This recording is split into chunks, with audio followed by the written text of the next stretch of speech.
In the middle of the first week of Matilda's first term, Miss Honey said to the class, "I have some important news for you, so listen carefully. You too, Matilda. Put that book down for a moment and pay attention." Small, eager faces looked up and listened. "It is the headmistress's custom," Miss Honey went on, "to take over the class for one period each week.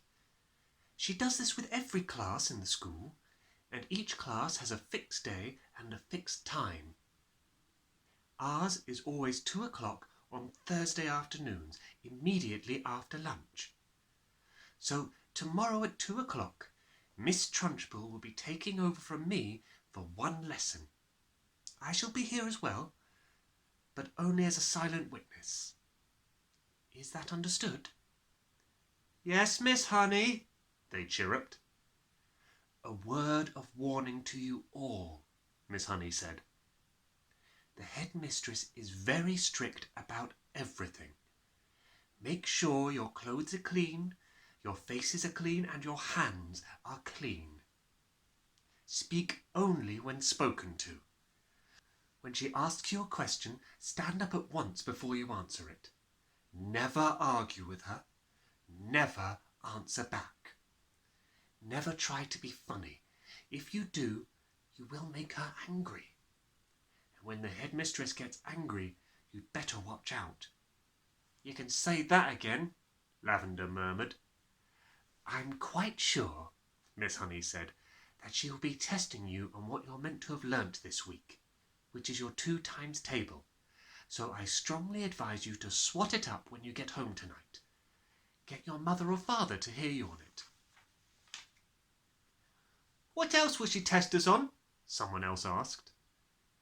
"Spelling," Miss Honey said. "Try to remember everything you've learned these last few days. And one more thing. A jug of water and a glass must always be on the table when the headmistress comes in. She never takes a lesson without that. Now, who will be responsible for seeing that it's there?" "I will," Lavender said at once. "Very well, Lavender," Miss Honey said. "It will be your job to go to the kitchen and get the jug and fill it with water and put it on the table here with a clean, empty glass just before the lesson starts." "What if the jug's not in the kitchen?" Lavender asked. "There are a dozen headmistress's jugs and glasses in the kitchen," Miss Honey said. "They are used all over the school."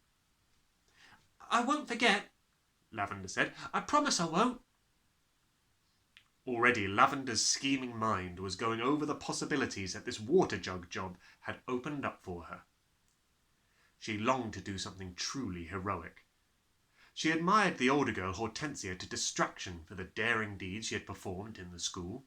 She also admired Matilda, who had sworn her to secrecy about the parrot job she had brought off at home, and also the great hair oil switch which had bleached her father's hair. It was her turn now to become a heroine, if only she could come up with a brilliant plot. On the way home from school that afternoon, she began to mull over the various possibilities. And when at last the germ of a brilliant idea hit her, she began to expand on it and lay her plans with the same kind of care the Duke of Wellington had done before the Battle of Waterloo. Admittedly, the enemy on this occasion was not Napoleon, but you would never have got anyone at Cruncham Hall to admit that the headmistress was a less formidable foe than the famous Frenchman. Great skill would have to be exercised, Lavender told herself, and great secrecy observed if she was to come out of this exploit alive. There was a muddy pond at the bottom of Lavender's garden, and this was the home of a colony of newts. The newt, although fairly common in English ponds, is not often seen by ordinary people because it's a shy and murky creature. It's an incredibly ugly, gruesome-looking animal, rather like a baby crocodile but with a shorter head. It's quite harmless, but doesn't look it. It's about 6 inches long and very slimy, with a greenish-grey skin on top and an orange-coloured belly underneath. It is, in fact, an amphibian, which can live in or out of water. That evening, Lavender went to the bottom of the garden determined to catch a newt. They're swiftly moving animals and not easy to get hold of. She lay on the bank for a long time, waiting patiently until she spotted a whopper. Then, using her school hat as a net, she swooped and caught it. She had lined her pencil box with pondweed ready to receive the creature, but she discovered it was not easy to get the newt out of the hat and into the pencil box.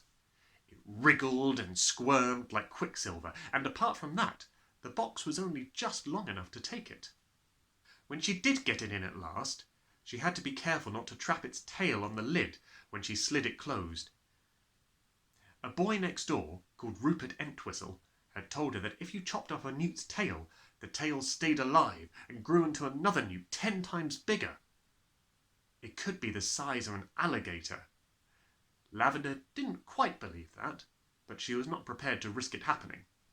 Eventually, she managed to slide the lid of the pencil box right home, and the newt was hers. Then, on second thoughts, she opened the lid just the tiniest fraction so that the creature could breathe. The next day she carried her secret weapon to school in her satchel. She was tingling with excitement. She was longing to tell Matilda about her plan of battle. In fact, she wanted to tell the whole class. But she finally decided to tell nobody. It was better that way, because then no one, even when put under the most severe torture, would be able to name her as the culprit. Lunchtime came. Today it was sausages and baked beans, Lavender's favourite. But she couldn't eat it. "Are you feeling all right, Lavender?" Miss Honey asked, from the head of the table. "I had such a huge breakfast," Lavender said. "I really couldn't eat a thing." Immediately after lunch, she dashed off to the kitchen and found one of the Trunchbull's famous jugs. It was a large, bulging thing made of blue-glazed pottery. Lavender filled it half full of water and carried it, together with a glass, into the classroom and set it on the teacher's table.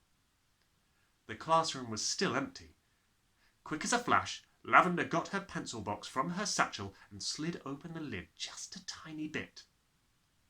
The newt was lying quite still. With great care, she held the box over the neck of the jug and pulled the lid fully open and tipped the newt in. There was a plop as it landed in the water. Then it thrashed around wildly for a few seconds before settling down. And now, to make the newt feel more at home, Lavender decided to give it all the pondweed from the pencil box as well. The deed was done. All was ready. Lavender put her pencils back into the rather damp pencil box and returned it to its correct place on her own desk. Then she went out and joined the others in the playground until it was time for the lesson to begin. And that's the end of the chapter. Bye.